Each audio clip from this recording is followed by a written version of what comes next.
Gone and किलुआ के पास बस आधे रात तक टाइम है। उससे पहले इन दोनों को जैसे भी करके नैन को सीखना ही होगा। मास्टर विंग कहते हैं नैन एक ऐसी पावर है जो हर किसी के अंदर मौजूद होता है, लेकिन आज बहुत कम लोग हैं जो इस ताकत को इस्तेमाल कर पाते हैं, और वो लोग बहुत ही ज्यादा टैलेंटेड जीनियस हैं, जिनको लीडर सुपर ह्यूमन के नाम में भी जाना जाता है। और इस ताकत को कंट्रोल करना सबकी बस की बात नहीं है, और इस ताकत को जगाने के लिए बस दो तरीके हैं। एक वो तरीका जिसमें बहुत ज्यादा मेहनत करनी पड़ती है, और एक है जोर जबरदस्ती और जल्दबाजी का तरीका, जैसे कि ज़ूसी फर्स्ट मेथड को इस्तेमाल किया है। इसने बहुत ही कम टाइम में 10 पे महारत हासिल किया है, सिर्फ और सिर्फ 6 महीने में। किलुआ कहता है तो बहुत टाइम है, हमें आज रात के अंदर नैन सीख के हिसोका के बैरियर को तोड़ना होगा। क्या हम उससे जल्दी नहीं सीख सकते? मास्टर विंग कहते हैं सब तो तुम्हारे ऊपर है, तुम अपने ऑरा को कंट्रोल कर पाते हो क्या नहीं, क्योंकि इसका सिर्फ यही तरीका है। अब तैयार हो जाओ, मैं अपना ऑरा तुम्हारे शरीर में डालूंगा। इसको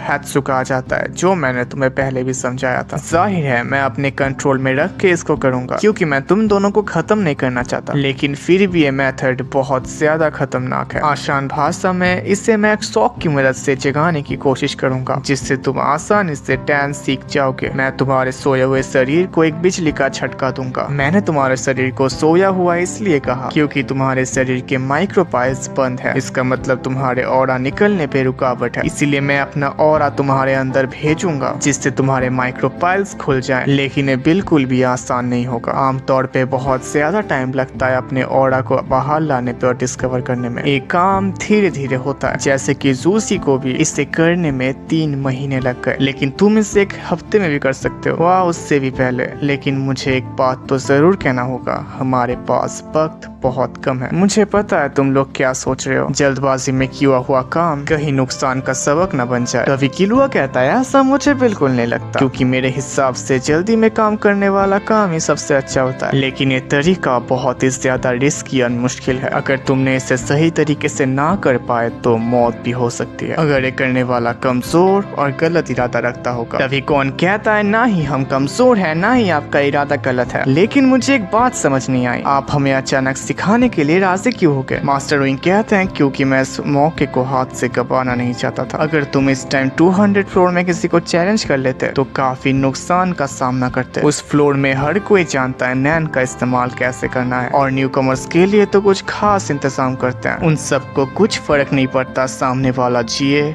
ना मरे, सिर्फ वो लोग जो इस मेथड से सर्वाइव कर लेते हैं, लेकिन उन्हें भारी कीमत चुकानी पड़ती है। तुम्हें मैंने जितना बता दिया है, मुझे यकीन है तुम्हारे ताकत को ये जगाएगा। तुम दोनों के अंदर बहुत हिम्मत है और पोटेंशियल भी, और मैं पक्के तौर से कह सकता हूँ अगर तुम इसको पार कर लिए तो बहुत जल्दी सीख जाओगे। सो तैयार हो जाओ। हो सकता है तुम्हें बहुत अजीब लगे, लेकिन तुम्हें सहन करना होगा। फिर गॉन एंड किलुआ पीछे घूम जाते हैं एंड मास्टर विंग उस मेथड को स्टार्ट करते हैं। गॉन अपने मन में कहता है ये बहुत गर्म है, मुझे इसका प्रेशर महसूस हो रहा है, जबकि विंग्स ने तो मुझे टच भी नहीं किया। इस तरफ किलुआ कहता है हाँ ये बिल्कुल वही एहसास है, जैसे कोई ना नजर आने वाली पावर मेरे बॉडी के अंदर एंटर कर रही है। अगर इसका लेवल थोड़ा बढ़ा दिया जाए ये बिल्कुल मेरे भाई के ताकत जैसे हो जाएगी। फिर मास्टर विंग कहते हैं अब मैं स्टार्ट कर रहा हूँ। फिर मास्टर विंग अपने ऑरा को उनके अंदर देते हैं, जिससे उन दोनों को बहुत तकलीफ हो रहा था। मास्टर विंग कहते हैं इस टाइम तुम्हारे बॉडी का हर एक माइक्रोपाइल खुल चुका है, और हम गॉन एंड किलुआ को देख पाते हैं जिनके अंदर से ऑरा निकल रहा था। गॉन कहता है ये तो बिल्कुल धुएं जैसा है, जैसे कोई गर्म पॉट से स्टीम निकलती है। ये मेरे हर एक बॉडी के हिस्से पे महसूस हो रहा है, ये क्या ऐसे निकलते रहेगा? मास्टर विंग कहते हैं ये तुम्हारी लाइफ एनर्जी है, अगर ऐसे निकलता रहा तो तुम बहुत जल्दी थक जाओगे, और अगर तुमने इसे नहीं रोका तो तुम बहुत जल्दी बेहोश हो सकते हो। तुम्हें ध्यान लगाना है तुम्हारा ऑरा तुम्हारे शरीर के अंदर ही रहे। अपनी आंखें बंद करो, किसी भी तरीके का इस्तेमाल करो जो तुम्हें ध्यान देने पे मदद करे। ऐसा सोचो ये ऑरा तुम्हारे खून की तरह रग रग में बह रहा है, हाथ से लेकर पैरों तक, तुम्हारे सर से लेकर कंधे तक। सोचो ये तुम्हारे शरीर में कैसे बह रहा है और कैसे तुम्हारे बॉडी में पूरी तरीके से समाया हुआ है। फिर मास्टर विंग कहते हैं ये लड़के सच में बहुत ज्यादा होशियार है, मुझे उन्हें बताने की जरूरत भी नहीं पड़ी। नेचुरल तरीका सबसे ज्यादा इफेक्टिव होगा। बस कुछ ही मिनटों में ये दोनों अपने आप इस पे माहिर हो गए। बहुत खूब,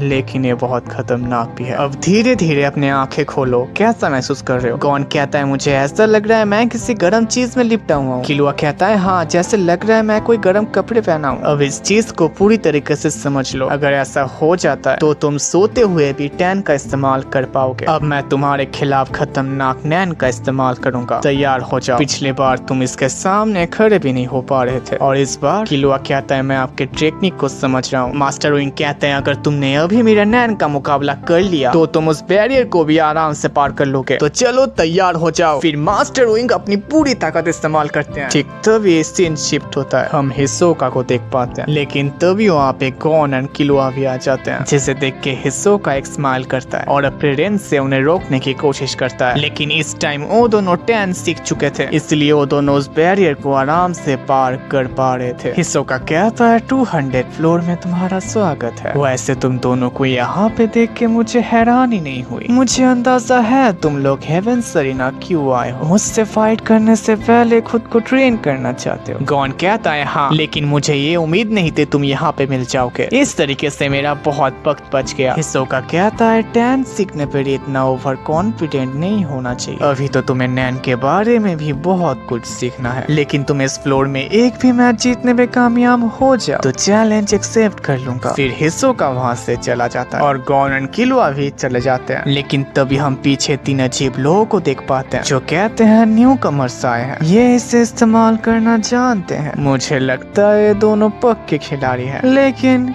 इन्हें भी देख लेंगे। तभी वो लड़की कहती है 200 फ्लोर में आपका स्वागत है, क्या आप मैच के लिए रजिस्टर करना चाहेंगे? इस लेवल पर सेल्फ सर्विस सिस्टम है, आपको 19 डेज मिलेंगे तैयारी करने में और उस तैयारी के दौरान आप जब भी चाहे फाइट कर सकते हैं एंड आप हर दिन फाइट करने के लिए भी फ्री है, नहीं तो आप अपने मर्जी से आखिरी दिन भी फाइट कर सकते हैं। अगर आपने एक बार फाइट कर लिया तो आपको और 90 डेज मिल जाएंगे, लेकिन एक बात का ख्याल रखना होगा, अगर आप 90 डेज के अंदर एक भी फाइट नहीं किए तो आपको डिस्क्वालीफाई कर दिया जाएगा। इस फ्लोर को पार करने के लिए आपको 10 बार लगातार जीतना होगा, लेकिन अगर 10 बार जीतने से पहले आप 4 बार हार गए तो आपको डिस्क्वालीफाइड कर दिया जाएगा। लेकिन अगर 10 बार जीत गए तो आपको मौका मिलेगा किसी भी फ्लोर मास्टर को चैलेंज करने का। हेवेंस अरीना में 21 स्ट्रॉन्गेस्ट फाइटर्स फ्लोर मास्टर्स हैं, हर किसी के पास एक फ्लोर है। अगर आपने किसी फ्लोर मास्टर को हरा दिया तो आप नए मास्टर बन जाएंगे, उसके बाद आपको बैटल ऑफ ओलंपिया पे लड़ने का मौका मिलेगा। लेकिन गॉन और किलुआ बिल्कुल भी एक्साइटेड नहीं होते। किलुआ कहता है ऐसा कुछ बताओ जो हमें इंटरेस्टिंग लगे। वो लड़की कहती है बैटल ओलंपिया के विनर को टॉप फ्लोर में रहने का मौका मिलेगा, एक पेंट हाउस जो जमीन से 1000 मीटर की ऊंचाई पे है। गॉन कहता है हाँ तुमने सही कहा, लेकिन किलुआ का घर 3700 मीटर ऊंचा है, जो सुन के लड़की तो बहुत हैरान हो जाती है। किलुआ कहता है जैसा कि हमें पता चल ही चुका है टॉप फ्लोर में क्या है, इसलिए मुझे ज्यादा कुछ इंटरेस्ट नहीं है इस पे। गॉन कहता है हाँ मैं बस यही चाहता हूँ मेरे साथ हिसोका का फाइट हो जाए, जो सुन के लड़की रोने लगती है और कहती है तुम बच्चे आखिर यहाँ पे क्या करने आए हो? किलुआ कहता है उसके लिए तुम्हें एक फाइट जीतना होगा, आई थिंक तुम थोड़ा वेट करोगे है ना? लेकिन गॉन कहता है नहीं, मुझे देखना है ये ओपोनेंट कितने ज्यादा टफ है। फिर गॉन फॉर्म फिलअप करने लगता है, लेकिन तभी उनके पीछे वो 3 आदमी आ जाते हैं। किलुआ कहता है तुम तीनों को क्या कुछ चाहिए? नहीं कुछ खास नहीं, बस फाइट के लिए अपने रजिस्ट्रेशन कराने आए हैं। तभी किलुआ कहता है अच्छा बात समझ आ गया। हे गॉन ये लोग तुम्हारे साथ लड़ने के लिए रजिस्टर करने आए हैं। गॉन कहता है मैं हर वक्त लड़ने के लिए तैयार। आदमी कहता है लड़का तो थोड़ा ज्यादा ही बेवकूफ है। फिर दोनों अपने अपने रूम की तरफ जाने लगते हैं, लेकिन किलुआ अपने मन में सोच रहा है यकीनन वही तीनों हैं जिनके बारे में मास्टर विंग कह रहे थे। अगर हम भी बिना सोचे आगे बढ़ते रहेंगे तो हमारा भी यही हालत होगा। लेकिन